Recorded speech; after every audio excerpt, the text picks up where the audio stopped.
Ducks are in a $15 million cap nightmare, and that nightmare's name is Cutter Gauthier, as the latest reports have him coming in at $15 million for his next contract now that Leo Carlsson is making $18 million, and it's the perfect opportunity for the Canucks to pull off a massive heist. With a desperate rival and an elite prospect on the line, Ryan Johnson is ready to strike. Here's exactly how the Canucks can exploit this disaster. Let's dive right into it right now. We're going to go over an article from our friends over at Canucks Army. And as it says by the title, could the Canucks take advantage of a cap-strapped Ducks team? This one, written by our good buddy Tyson Cole. Now in a rebuilding phase, the Vancouver Canucks are in a prime position to use their salary cap to their advantage, take on some unwanted money from overpaid players, and get paid handsomely to do so. One of these opportunities just popped up with some recent news around the NHL. Of course, we remember the Anaheim Ducks matched the Flyers' $18 million offer sheet for Leo Carlsson. The Canucks' Pacific Division rivals are in a tricky situation regarding their internal cap, even though they do have just a little tad over $9 million in cap space. As mentioned right here, that's a healthy amount to be under the salary cap, of course, but here's the problem. Cutter Gauthier needs a new contract, and originally that probably would have been about $10 million, but that now with the Leo Carlsson offer sheet has skyrocketed as Gauthier is probably going to want about $15 million now. Now, Gauthier is coming off a breakout season in which he led the team in goals with 41 and points with 69 in 76 games. He had more points than Carlsson did this past year. The 2022 fifth overall pick further earned his stripes by finishing the postseason as a point-per-game player with 4 goals and 12 points in 12 games. Again, he led the team in points. The numbers prove that Gauthier is in for a healthy raise off of his entry-level contract. According to AFP Analytics, Gauthier is projected to make $8.8 million on a long-term contract, which the Ducks currently fit on their books.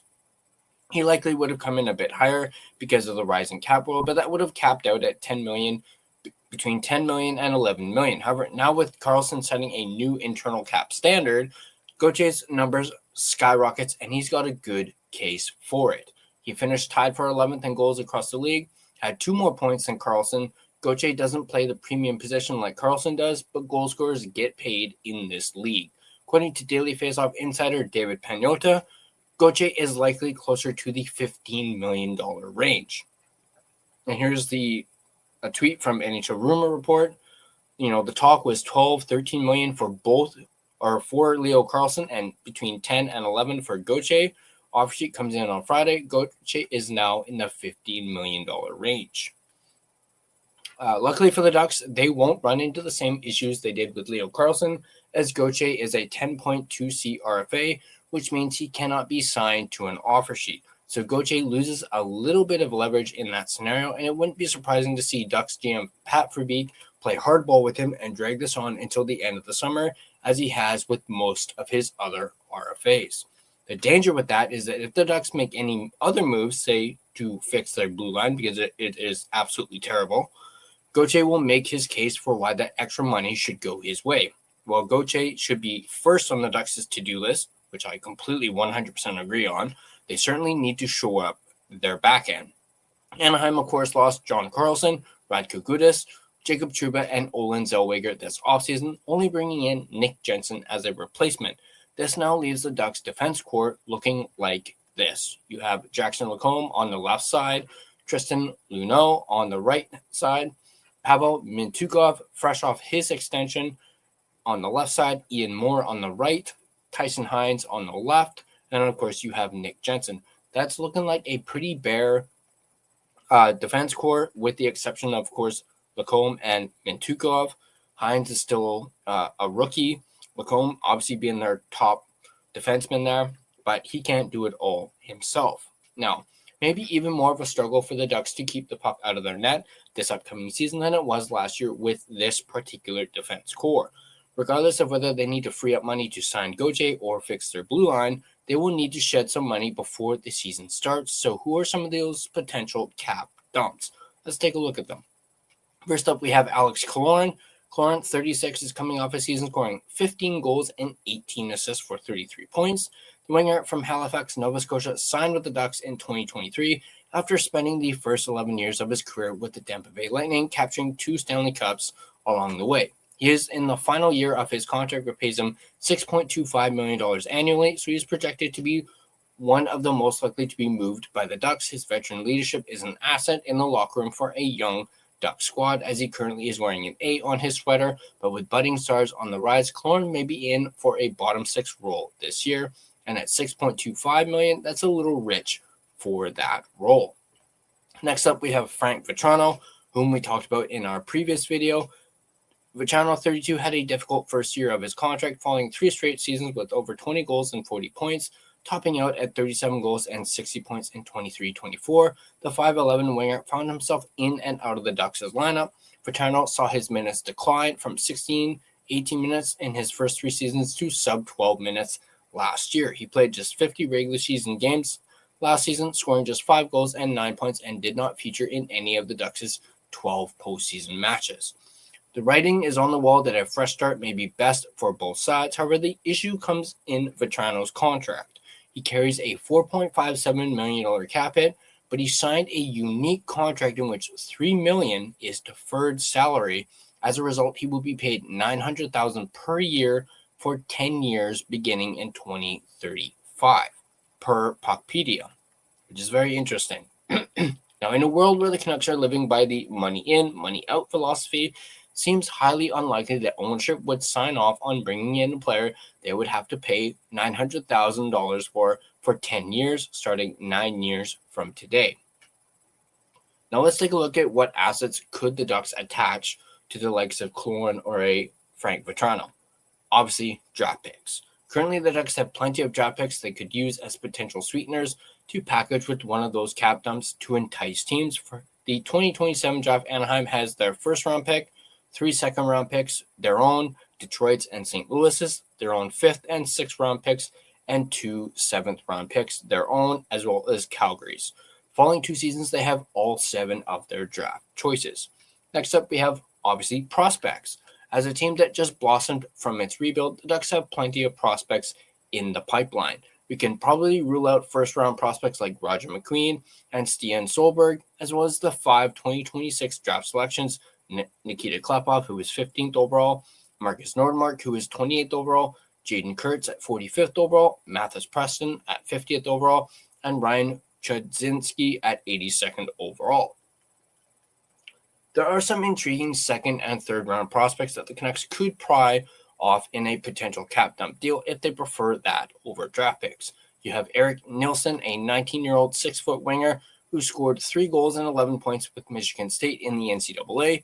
Last, Boelius, a 19-year-old 6'1" left-shot defenseman who scored 1 goal and 8 points in 40 games with Asset of the Liga. Lucas Pettersson, because of course the Canucks need to hit their Pettersson quota after trading away Marcus Pettersson. I quite like that joke from Tyson there. A 20-year-old 6-foot center who scored 10 goals and 20 points in 40 SHL games for Byroness of the SHL and 0 points in 4 AHL games with the goals. Maxim Massé, a 6'3" winger who scored 51 goals and 102 points in 63 games with the Chicoutimi Saguenay of the QMJHL, and Tarin Smith, a 20-year-old 6'2" left-shot defenseman who scored 16 goals and 71 points in 65 games with the Everett Silvertips of the WHL. To answer the article's headline, yes, the Canucks should be taking every opportunity to take advantage of cap-strapped teams to further their rebuilding process. However, with how the team seems to be operating in a money-in, money-out mindset, it's hard to imagine the Canucks adding right now, as is this management group needs to subtract from its roster to make room for younger players. The sense is that Jake DeBrusk would like to play for a contending team, so his $5.5 million cap hit could be cleared off the books. This would then make more sense for the Canucks to take on Killorn's $6.25 million. We say Killorn over Vatrano due to the deferred salary and the unlikelihood that ownership would want to take that on. But to play a little armchair GM, if the Canucks move DeBrusk, would a Killorn and Smith trade entice you, or or what would be your preferred trade package in order to take advantage of a cap-strapped Ducks team? Let us know in the comment section down below. And I reiterate that. Let me know your guys' thoughts in the comment section down below.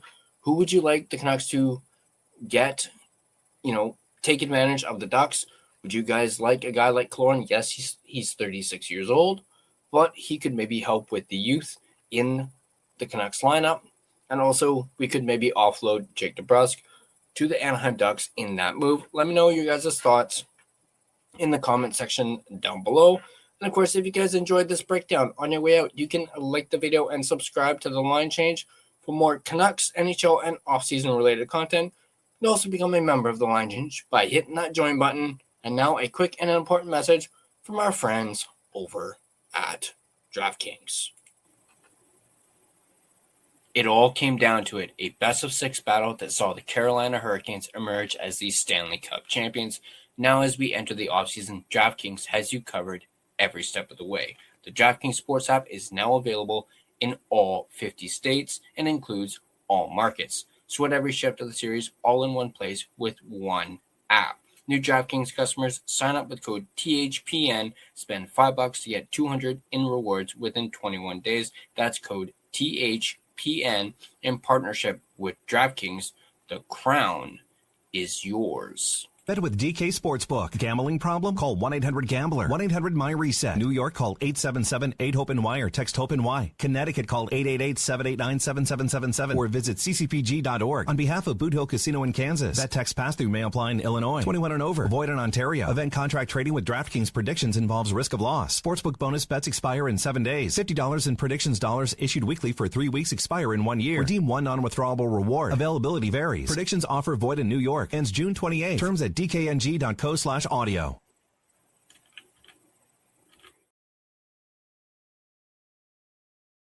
Thank you guys for watching, and I'll catch you guys in the next video.